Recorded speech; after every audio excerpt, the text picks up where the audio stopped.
جہاں کربلا میں یہ واقعہ ہو رہا تھا، قریبی ایک قبیلہ تھا، بنو کلب کا قبیلہ تھا۔ وہاں ایک خاتون تھی، ان کا ایک ہی اکلوتا بیٹا تھا، اس کی نئی نئی شادی ہوئی تھی، 17 دن ہوئے تھے۔ ماں اپنے بیٹے سے کہتی ہے، بیٹا آج میرا دل بڑا افسردہ ہے، آج میری آنکھوں میں آنسو ہیں۔ بیٹا تڑپ کر کہتا ہے، ماں جی کوئی غلطی ہو گئی، میں نے آپ کی شان میں کوئی گستاخی کر دی۔ ماں کہتی نہیں بیٹا، تو بڑا وفادار ہے، تو تو بڑا فرما بردار ہے، لیکن بیٹا مجھے پتا چلا ہے ہم سے قریب ہی ایک علاقہ ہے، کربلا کا علاقہ ہے، اور وہاں امام حسین اپنے خاندان والوں کے ساتھ آئے ہیں اور سامنے یزیدیوں کا لشکر ہے۔ میرا بیٹا، میرا دل بہت بیتاب ہے، کاش میرے اندر طاقت ہوتی، میں جا کر امام حسین کے ان دشمنوں کے آگے کھڑی ہو کر اپنی جان قربان کر دیتی۔ میرے پاس ایک تو ہی میرا بیٹا ہے، کیا بیٹا ایسا ہو سکتا ہے کہ آج میری لاج رکھ لے، جو میں نے تجھے دودھ پلایا بیٹا اس کی لاج رکھ لے، کہ امام حسین اور اہل بیت کے قدموں پر جا کر دشمن اس سے پہلے کہ تلوار اٹھا کر میرے امام کی طرف بڑھیں، ان کے خاندان والوں کو زخمی کریں۔ اے میرے بیٹا، تو ان کی سپر بن کر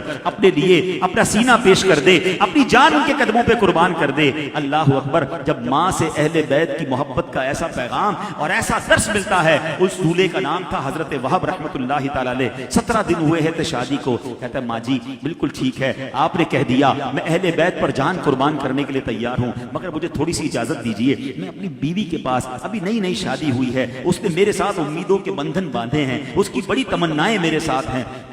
ایک آخری ملاقات اس سے کر لوں۔ اب ماں کہتی ہے، اللہ اکبر! ماں بھی کیسی، کہتی بیٹا اپنی بیوی کے پاس جاؤ گے نا، میں بھی عورت ہوں، مجھے عورت کا پتہ ہے، ایسا نہ ہو وہ تیرا دل بدل دے، ایسا نہ ہو تیرا جذبہ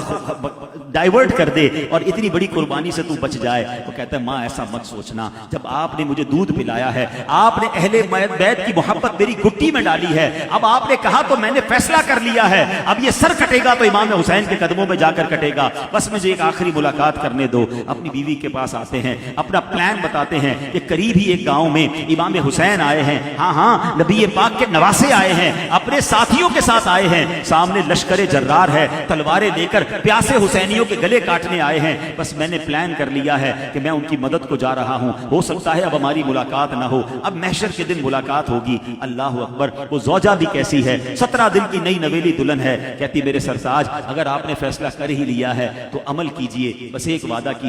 امام حسین سے ایک وعدہ لے لیجئے گا کہ جنت میں بھی ہم دونوں ساتھ رہیں گے۔ اللہ اکبر! یہ اب چلتا ہے 17 دن کا جوان دولہا، وہ تلوار لے کر، ماں بھی ساتھ ہے، بیوی بھی ساتھ ہے، پہلے جا کر امام حسین کی دست بوسی کرتے ہیں اور کہتے ہیں، حضور ہم قریبی گاؤں میں رہتے ہیں، آپ پر ظلم و ستم کی جفاکاریاں ہو رہی ہیں، آپ کئی دنوں سے پیاسے ہیں، حضور میری ماں نے کہا ہے کہ میں آپ سے پہلے یزیدیوں کا مقابلہ میں کروں گا اور شہادت حاصل کروں گا۔ ایک وعدہ میری بیوی چاہتی ہے کہ حضور اگر مجھے آج شہادت مل جائے تو میں اور میری بیوی جنت میں ساتھ رہیں۔ امام حسین فرماتے ہیں کہ میں اپنے نانا جان سے تمہاری شفاعت کروا کر تمہاری بیوی کو جنت میں تمہارے ساتھ داخل کر دوں گا۔ اللہ اکبر! یہ جنتی نوجوانوں کے سردار تھے، ان کا وعدہ کافی تھا، بیوی بھی بیٹھی ہے، ماں بھی بیٹھی ہے۔ اب یہ منظر ذرا ذہن میں لائیے گا کہ 72 حسینی ہیں اور اس کے ساتھ ان کی بیوی اور والدہ بیٹھی ہیں، اور یہ نوجوان تلوار لے کر گھوڑ سواری کرتے ہوئے یزیدیوں کے لشکر میں گھس جاتے ہیں، تلوار چلاتے چلاتے کئی یزیدیوں کے سر اڑائے، بڑی بہادری سے لڑے،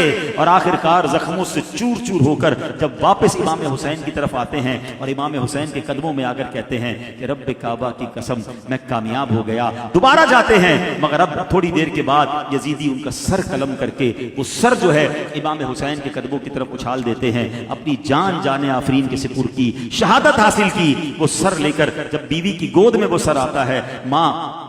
چہرے سے مٹی کو صاف کرتی ہے اور بیوی اس سر پر سر رکھ کر رونا شروع کرتی ہے، اور آخرکار دیکھتے ہی دیکھتے اس کی بیوی کی روح بھی گود میں اپنے شوہر کے سر کو رکھ کے پرواز کر جاتی ہے۔ اللہ کریم ان کی شہادت کو قبول فرمائے، ان قربانیوں کو قبول فرمائے، اور یہ باتیں ہمیں بتاتی ہیں کہ محبت کی، کہتے ہیں نا کہ ہر طریقے کے لوگ ہوتے ہیں، اس زمانے میں جان لٹانے والے بھی تھے، جان لینے والے بھی تھے،